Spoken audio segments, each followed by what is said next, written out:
the 6th of October 2025. In this video I'm going to talk about my journey with bladder cancer. Now I have done a few videos about it, and I'm doing this one specifically in English because I had a lot of requests that I do it in English.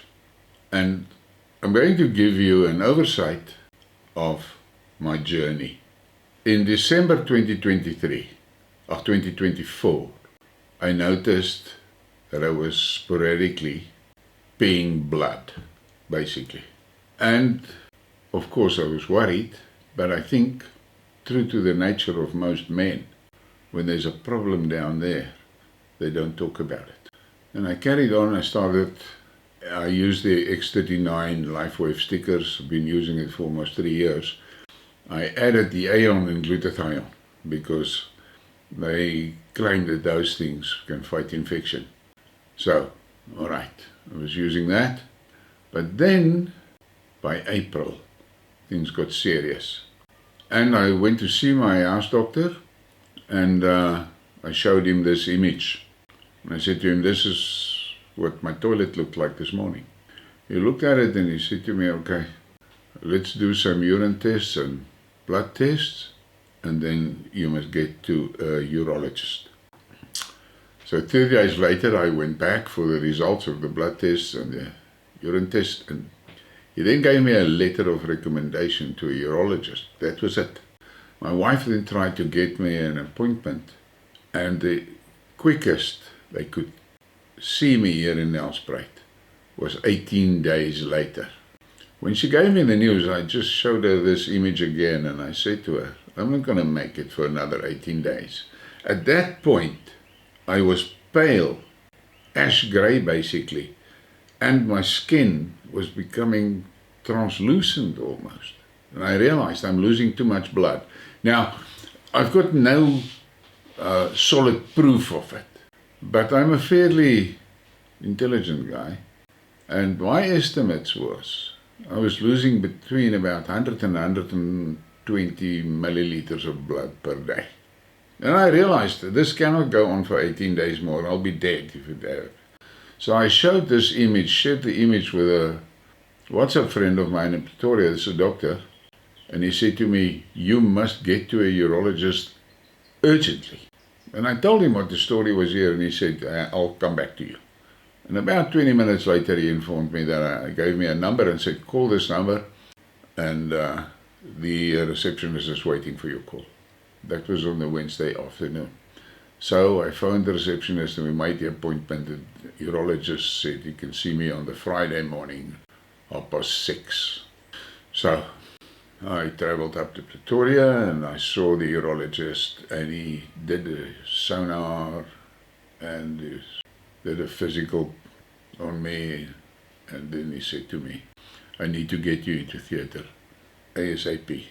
My receptionist will tell you and give you the papers and so, get yourself into the ward. Now that was about 7 o'clock that morning. By 9 o'clock I was in the theatre. Just after 10 he came to the ward and he saw me and he said to me, okay, I found a very big growth in your bladder.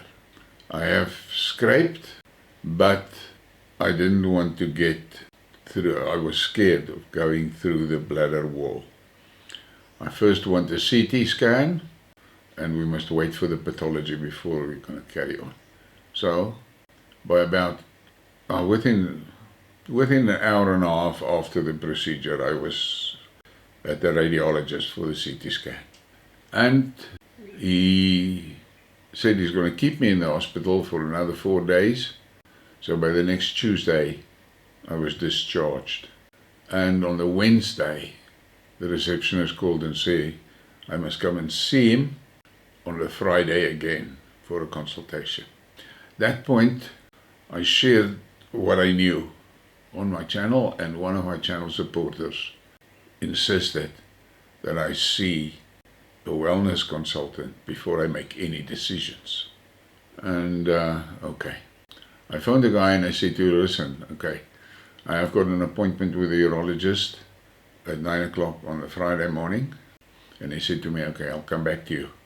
And he called me back within about an hour and said, okay, the wellness guy can see you at 12. So, on the Friday morning, I'm there at the urologist.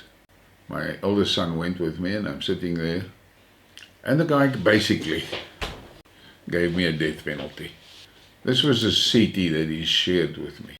And he showed me this, and he said, as you can see there, now if you look at this image carefully, you can see there's scallops out there.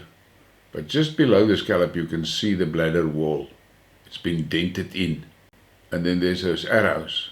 And he said, okay, this is what we have here. The growth has gone through the bladder wall and into the fat surrounding the bladder. It's an aggressive bladder cancer, and it has spread into the fat around the bladder. And I said, okay, what now? And he said, I want you to go for chemotherapy, 3 months. And then we're going to do an operation. I'll remove your prostate and remove your bladder and fit a bag. And I said, okay, tell me this chemo, is it going to kill the cancer? And he said, no. We just hope that it will shrink the cancer so that the operation is easier. I said, okay. And I got up and I said goodbye and I left. I don't know where I found the strength to walk back to the car. This guy basically, oh yes, let me not forget. I asked him specifically, if I do nothing, what then? He said, well, in about 8 to 9 months' time, you're going to start excruciating pains in your lower body, for which there's no real medication. And then you're going to lose control over your bladder and going to lose control over your rectum, so you'll be in nappies. That will last about 6 weeks, and then it will be over. I said, okay. So I left there, walked to the car, and I'm not going to try and explain to you my mental state. So my son took me from there. He was fairly quiet in the car. You could see I was in a talking mood. I just sat and took me to the wellness guy. I got to the wellness guy, and I sat down in his chair and he started his scan. I didn't share anything with him. He went through the whole body, started at the brain and then the heart and the liver and the lungs and the kidneys. And then he reached the bladder, and I could see this oak is frowning. And I said to him, stop, let me explain something to you. And I gave him the information that the urologist gave me. And he looked at me and he said, yeah, I can see there's a problem there. Don't worry, we're going to handle it. That was the first positive thing somebody said to me that day. Okay, long story short, he completed his consultation and he gave me a lot of medication. If I say a lot, I really mean a lot. And but I was feeling better. And on the way back to Nelspruit, I decided I'm going to follow this protocol.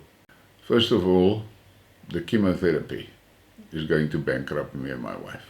Everything that I've worked for my life will be gone by the end of 3 months. I'll have to sell my place, and I don't know where we will live or what. I'm not going to go that route. I'm going to take my chances. But in any case, so I got home, and this is what the urine looked like in May. And there were days in May that it looked like this, and then it looked like this, and you can see there in the bottom, there is some solids there. And then it went this way. And then at the end of May, my wellness consultant, Jan Potgieter, he added methylene blue to the regime. And this is what the methylene blue does to my urine. This is what it did to my urine. Gave it that green thing. But then there was days where it was like this, but you can see in the bottom of the toilet there are solids there. There's solids there. And then in June, this is what it was. And in July, this started happening more frequently. Look at all those solids in the bottom of that toilet. And here's some more. But then there were days like this. And there were days like this. And days like this. These days, they're there. And then we're back to green. And by the end of July, this was it, most of the time. And then in August, I had this. You could see. No green. And you must understand the dosage for the methylene blue is still the same. But it was clearly red. And there it is again. Bluish green. And then in August. Now you must understand. I promised my wife that on month 3 I'll go back for a scan and I will do a full blood work. So I did the full blood work at the end of July and I went for the MRI. But I had to see a urologist and I got an appointment with a local urologist here. A guy that is very capable. And he gave the prescription for the MRI and the blood tests and things that had to be done. So, this was the beginning of August, bluish green. And then I went for the MRI. And the MRI came back. And here you can see the MRI. And you can see, there's things that you must now take note of. First of all, the bladder wall is intact. And there's the mass. But you can see there's some shaded areas, there's other more. That, I'll come later to that. So that's where I was. I saw that MRI result and the blood works came back and all of it. And I shared it with my wellness guy. And he said, okay, let's triple the dose on the fenbendazole and ivermectin. Now, I'm not going to give you details of the dosages that I've been using. All I can say to you is right through the time, from April until August, all the guys that are supporting me, that are knowledgeable guys, they were all of the opinion that I was using too low dose of ivermectin and fenbendazole. But my wellness consultant said to me, I'm happy with the dosage, and you must understand, and this is what these people do not understand, is all these other things that I'm giving you with it, all of those things work synergistically. So, just carry on like that.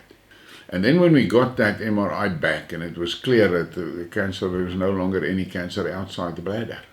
That was when he said to me, okay, let's triple the dose. So I started tripling the dose, and by the 19th of August, this was what I was faced with. You can see the pieces, it looks like liver.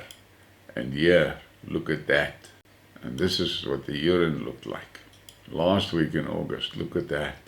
And end of August, there, black. But lots of pieces.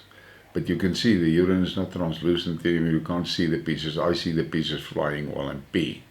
And this was September. Look at that. Now that is a view that rattles a man. And it continued like that. At that stage, I arranged with the... when I saw the urologist at the end, after the MRI was done and so, he said to me, okay, we must scrape more. And he said, I want to take you back to theatre. And I said, hang on. I'm on this protocol, and I explained to him, and he said to me, I don't trust this, I don't believe in it. But in any case, take a month. If that thing shrinks, I'll eat that pineapple plant, the plant standing there on the shelf. I didn't respond to that. So the appointment was made for the 16th of September for the procedure. Now this is what I was faced with by the 3rd of September. Now you must understand, I'm now 3 weeks on the high dosage of fenbendazole, ivermectin and methylene blue. All of the doses have been tripled. And it doesn't look good. And here is a close-up of, I just wiped it up with tissue from the toilet bowl. And by the 11th of September, you can see it's pitch black. On the 13th, this is what it is. And you can see all the pieces there. That's all the pieces. And it was becoming more red blood, but not high volume. And some more pieces. And this was on the morning before I went in for the procedure. So I went in for the procedure, and he did the scrape.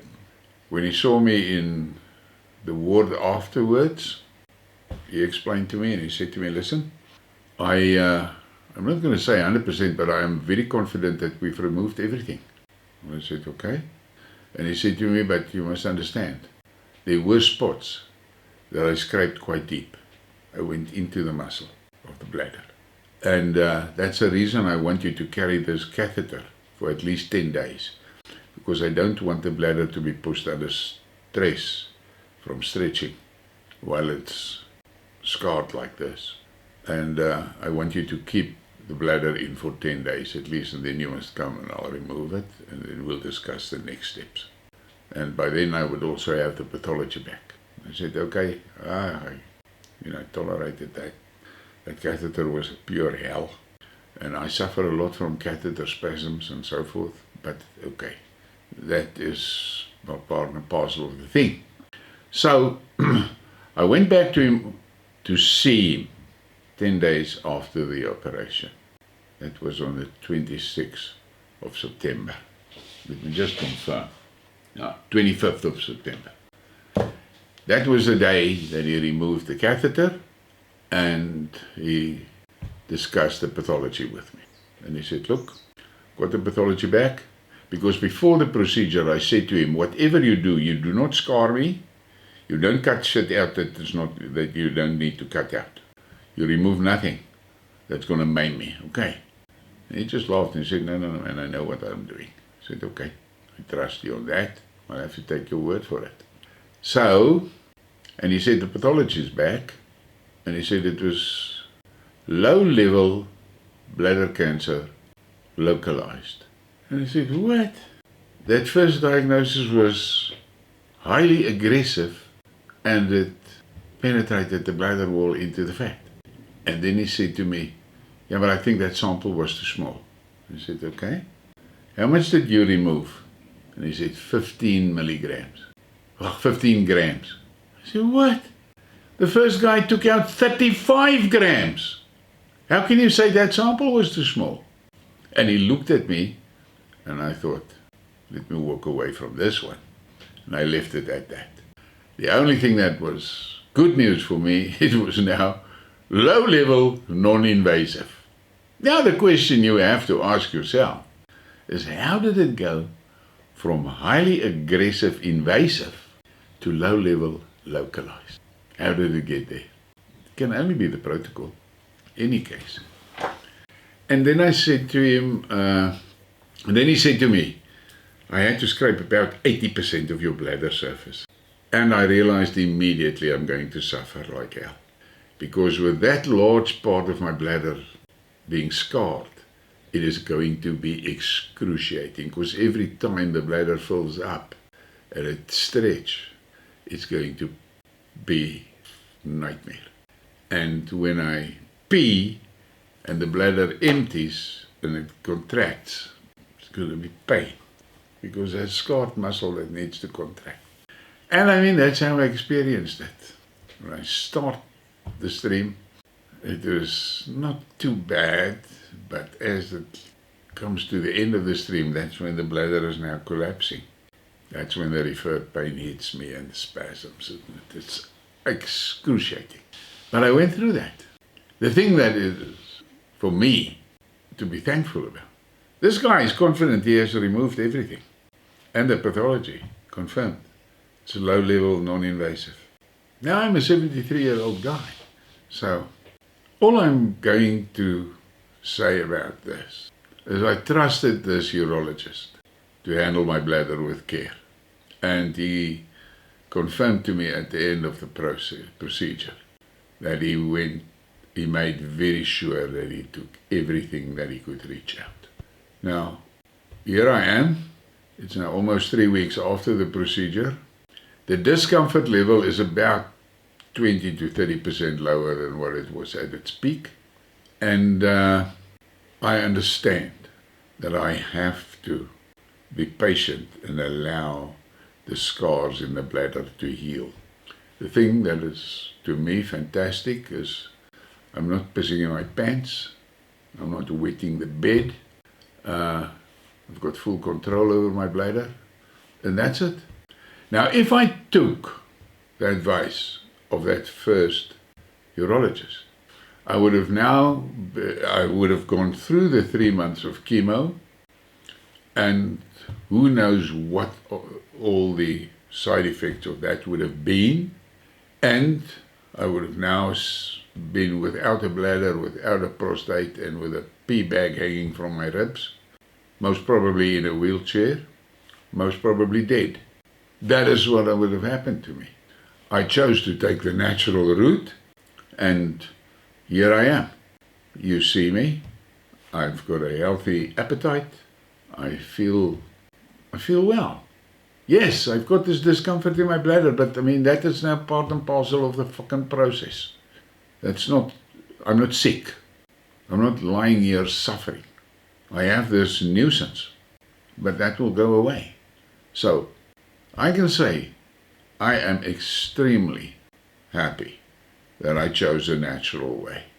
The problem that you have, if you choose the natural way, is that the people that are supposed to be your support base, they've got a lot of sympathy with you, but they've got no empathy with you. Because in their minds, you refused to take the accepted route, and you chose the natural route, and they don't agree with that choice. You must not forget that. And then you have this situation, being in a bladder, and the penis is involved. To men, as a rule, that is a challenge. It is the foundation of their manhood. And they're not going to talk about it. They're not going to talk about it because they don't want to talk about it. Now I'm going to share this graphic with you. And look carefully at that. If you look on the right-hand side at about 3 o'clock, that was on the 12th of April 2025. That was the diagnosis. The tumor, and you can see it's right through the bladder and into the fat around the bladder. And it was rated aggressive. And then you look at what the urologist found when he did the scrape on the 16th of September. He expected something like 2, maybe 3A. So he scraped very deep. And what he actually encountered seems like T1S and T1A and maybe T1. But he scraped as if there would be T2. And the pathology did not support that suspicion. And if you look at this is just a graphic of what the bladder wall looks like. And the blackout here is a scrape. Now you can see it's a lot of material that has been removed. And you can see it's gone into the muscle of the bladder. And that is where the discomfort is for me. Those places where he went into the muscle. So, I hope this makes sense. All I'm going to say to you now is that I am extremely glad that I opted for the natural route, and I owe my wellness consultant, Jan Potgieter, I owe him basically my life. So, when I made the original decision, I had a lot of resistance from family and from friends. And they all said I was crazy. Now I'm sitting with a situation that the medical people that were supposed to support me, they didn't believe the validity of my choice, and now they see the results and they're trying to rationalize it. But they come up with shit arguments. So they're now confronted with the reality that their lives were spent believing 2 plus 2 is 5. And here they get the fucking evidence, tells them 2 plus 2 is 4, not 5.